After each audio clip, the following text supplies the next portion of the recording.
Good morning to all. Welcome to the Medicaps lecture series.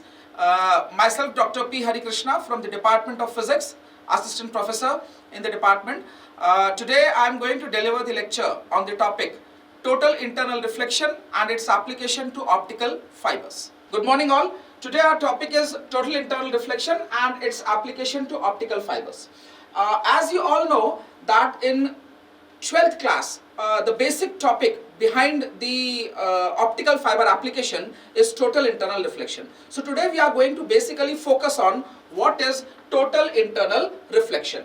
So just see carefully, to study the total internal reflection, let's take the concept of medium. We are basically dividing the medium into two parts, denser medium and rarer medium. By denser medium we mean that the refractive index, say N1 is the refractive index of denser medium and N2 is the refractive index of the rarer medium. So the medium in which N1 is greater than N2, again repeat, here the medium is such that the mediums are distributed in such a way that N1 is greater than N2. That means the denser medium refractive index is always higher as compared to the rarer medium refractive index, that is N2. Okay, so suppose to deal with total internal reflection, one has to keep one thing in mind, that the incident ray, it always fall in the denser medium. Again repeat, whenever we are dealing with total internal reflection, one has to keep one thing in mind, that the source ray or the incident ray must fall in the denser medium. Say just focus on the white marker lines. Again repeat, initially just focus on the white marker lines. Suppose this is the incident ray and say suppose this is normal, this is the normal N, which is dividing the two surfaces, I mean to say two mediums, N1 and N2. Suppose this is the incident ray, it is made to fall with respect to this normal at an angle theta I. Theta I is the incident angle, okay. Now according to the Snell's law or the Huygens theory of refraction, what we have seen, whenever ray is made to fall on the interface of rarer medium and denser medium, it is observed that if a ray is entering the rarer medium, then it is going to move away from the normal. See it carefully, this is the normal, the ray is going to move, say suppose this is the incident ray, if the medium is not there, it is going to move like this, clear? But now what is happening, if a ray is going to move, enter some other medium, either it is going to move towards the normal or going to move away from the normal. So here, since your second medium is the rarer medium, so it is going to move away from the normal and it is going to move like this. I hope I again repeat, say this is the incident ray. If no medium is there, it would have gone straight away like this, clear? But since there is change in the medium at this point, so what will happen? At this point, the ray is going to move away from the normal, as this is the rarer medium, its refractive index is less as compared to the denser medium, clear? So this is that ray. So you got the refracted ray, something like this. So this is your refracted ray, clear? Now suppose if we are taking any angle phi, I again repeat, suppose if we are taking, if we are taking any angle theta I, see it carefully, suppose we are taking any angle theta I and this theta I we are taking equal to phi c. So suppose this is any angle phi c. Now what does this phi c means? The phi c is that angle at which, again repeat, this is your theta I. Now suppose I am increasing this theta I. Again repeat, this is your theta I, and now suppose if I am increasing this theta I and theta I is now such that it is equal to what angle? It is equal to phi c. Now you just observe the red marked ray. I again repeat, you just observe the red marked ray. For a specific angle theta I which is equal to phi c, what we are observing, again you could see this is that ray.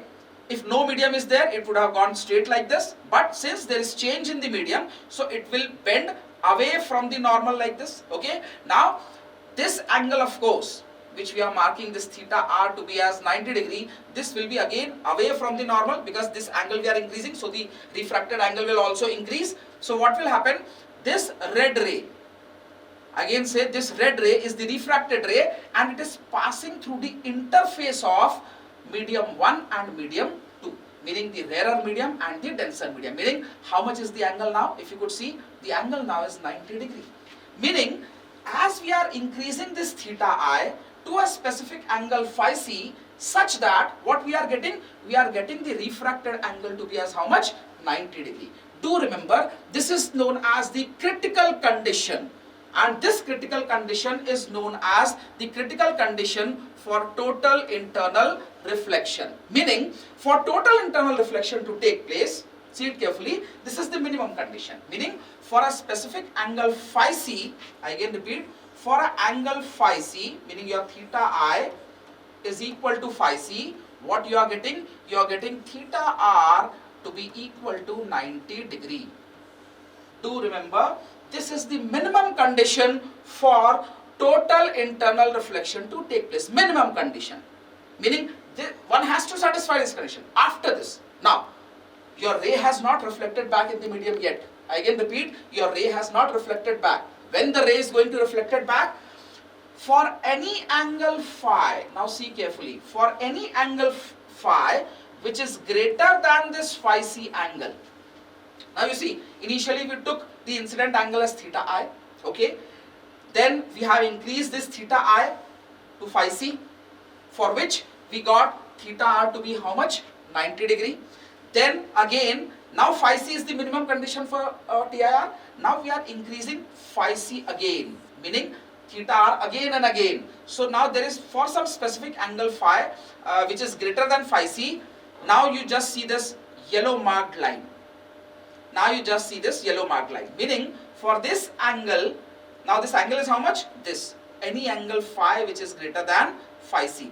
This is your phi c angle. This is your any angle phi which is greater than phi c. So for any angle phi which is greater than phi c, that is this yellow marked line, you will find the reflected ray inside the same medium. Meaning actually this is what? The refracted ray. But now it will go, so how much is your refracted angle? See it carefully. This is going to be your refracted angle. Clear? This is your refracted angle. But this is above 90, so the ray will bend inside the medium itself. And that means you are getting the incident ray and the reflected ray in the same medium. And what is that medium? That medium is denser medium. I again repeat, what is that medium? That medium is denser medium. This phenomena is known as total internal reflection, meaning when a ray is entering the denser medium and if it is reflected back in the same denser medium, we say total internal reflection phenomena has been taking place. Clear? I hope this is clear. The concept is clear to all. Now let's come to the mathematics part over here. See, this is the mathematical part. Okay. You know very well, Snell's law is one of the basic laws of refraction. If we say, then Snell's law is one of the basic law. What is that Snell's law? Sine of I, what you would have earlier studied in your previous 9-10 classes about refraction, that sine of incidence angle upon the sine of angle of refraction, it is equal to the refractive index of second medium upon the refractive index of first medium. So here we apply that same Snell's law. So here your incident angle is how much? Phi c. Just see this part. We are taking the minimum condition for TIR. So sine of phi c, and when sine of phi c is there upon the angle of refraction, that is sine of theta r. And do remember, what is the value for theta r? It is equal to 90 degree for the minimum TIR angle. So sine phi c upon sine theta r is equal to refractive index of second medium. Your second medium is what? Your rarer medium. I again repeat, this is your which medium? This is your second medium. And so this is going to be your first medium. Don't get confused. So I am writing it again so you can make the things clear. So this is your first medium and this is your second medium. So what is the refractive index of second medium? It is N2. Refractive index first medium, it is N1. So sine phi c upon, instead of theta, you can substitute it as 90 degree. So sine phi c upon sine 90 is N2 by N1. So sine phi c is equal to how much? N2 by N1. This is the very standard relation between the refractive index of two mediums and the critical angle phi c. Clear? So let's move further, understanding the optical fiber using the concept, using the principle of total internal reflection. So let's move on to the next slide. See it carefully. So optical fiber. As I said, the basic principle behind the optical fiber is TIR. Do remember, in short form, we generally write total internal reflection as TIR. So the principle of optical fiber is total internal reflection. So one thing should be in our mind. What should be in our mind? Since TIR is going to take place over here, so your incident ray must be in the denser medium and your refracted ray must be in the rarer medium. And from that rarer medium, your refracted ray must enter this region. Do remember, here our region is N1 is your core region. You see, basically in optical fiber, we have three basic parts. See, optical fiber, we have three basic parts. The inner part is known as core. Okay? Then above that you have cladding, and above that you have shell. Like you can understand very well, suppose if our human body is there, inside our body what is flowing? Blood. Of course, you can understand inside our body what is flowing? Blood. So understand, in optical fiber what actually travels? Light rays. What actually travels? Light ray, or simply we can say light, or we can say photons are traveling inside it. Okay, so consider your blood as your ray, and thus the part in which that blood is flowing, you consider it as core.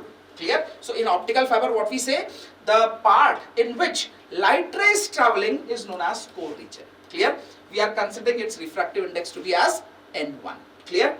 Above that, you see, our blood is covered by what? Muscles, our body muscles and all. Okay, so that muscles is simply nothing but your cladding. That muscles is simply nothing but your cladding. And say, simply to protect this core, we are having a region which is known as cladding, that is N2. Its refractive index is N2. And overall protection from the environment is given by this shell. Okay.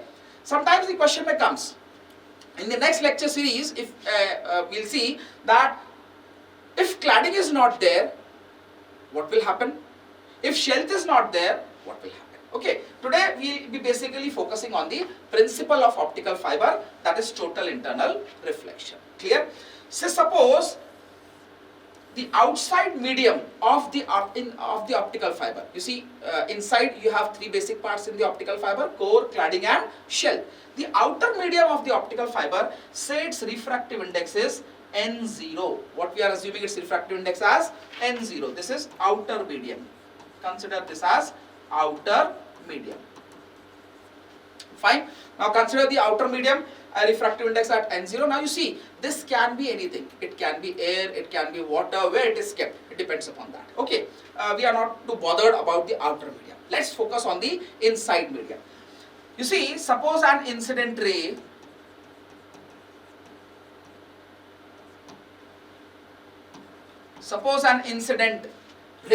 is made to fall at the launching end. Do remember, this is known as launching end of fiber.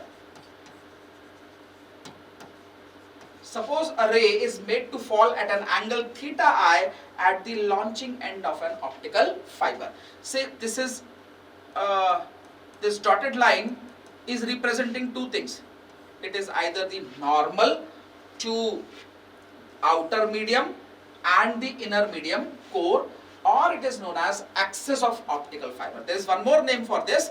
It is also known as axis of optical fiber. Okay, this is known as axis, or it is also known as normal N for an optical fiber. Clear? Now it will be considered as normal when you are considering the outer medium as N0 and the inner medium as N1. So this will act as the normal as well as the axis of optical fiber. Okay, so by angle theta I, suppose theta is the incident angle, the ray has entered. Okay, now you see, suppose presently we consider this as to be the rarer medium. What we are considering it as? Rarer. So your ray has entered like this. Okay, Now since outside medium is rarer and this N1. Now do remember the relation what we are quoting over here. Suppose N0 is less than N1 and N1 is greater than N2. These two conditions you have to keep it in mind. Okay, so here your N0 is rarer medium, inside medium is denser, so ray will move towards the normal. Instead of going like this, it will bend towards the normal. Okay, so this is your normal and it is making an angle theta r with respect to the normal. Okay, so now this is that angle, this is that ray. Okay, now comes the concept of total internal reflection. You see, now the ray has entered the core region. Okay, now the ray has entered the core region. What I want, that inside the fiber, if ray is entering like this, it should reflect from this point, again from this point, again from this point, and it should travel like this. Clear? Meaning this exact path inside the core the ray should travel and it should come outside the fiber. So how does it happen? How it happens? Here comes the concept of total internal reflection. You see, students, this is your rarer medium, and this is your denser medium. The refractive index of denser medium is N1. Now here, at an angle, see it carefully, theta r is the angle, this is that point. Okay, now you consider this as your medium 2 and this as your medium 1, core as your medium 1 and cladding as your medium 2. Okay, now rays entering this point. Okay, incident angle is how much? Phi. We are considering the incidence angle as how much? Phi. Now if refraction is going to take place, ray will move away from the normal, because outside is the rarer medium and inside is the denser medium. So if you consider this red ray, it will move away from the normal, and that angle is how much? R1 is that angle, the red ray marked. See it carefully, this is the red ray, it is moving away from the normal and the angle is marked how much? R1. Now as you are increasing this phi to phi c, there we took, in the previous slide you remember, we took it as theta I, here we are taking it as phi. Now for any angle phi equal to phi c, see it carefully, now we are taking this phi to be equal to how much? Phi c. You know very well, in the previous slide what we have seen, when the angle is equal to phi c, how much is your refracted angle? Your refracted angle is how much? 90 degree. So here we are taking the refraction angle as R1, so this is 90. So now see carefully, this white ray is the angle, how much we are taking that white ray angle to be as? Phi c, and it is moving along the core cladding interface. See it carefully, it is moving along the core cladding interface. That means the interface between the two mediums. Inside is the denser, outside is the rarer. And how much angle it is making? 90 degree. Clear? Now any angle phi, see carefully. Now for any angle phi which is greater than this critical angle, we are showing it by yellow dotted line.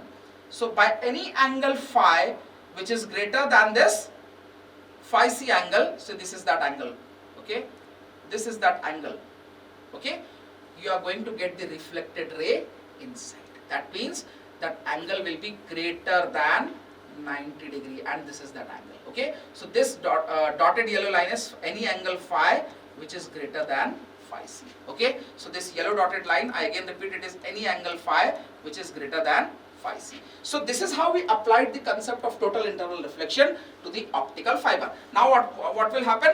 This reflected ray inside when it touches this core and cladding interface of this line, it will again get reflected and it will travel like this. But for that, what we have to keep one thing in his mind is appropriate N1, N2, meaning your appropriate N1, N2 must be taken, keeping in mind that N1 should be greater than N2, okay, and your outside medium. So this theta I, that is the incident angle, it plays a vital role to understand the total internal reflection concept. So I hope today you have understood what is total internal reflection and how we have applied its concept to the application of optical fiber. Thank you all, and very soon we'll come with the next lecture series. Thank you very much.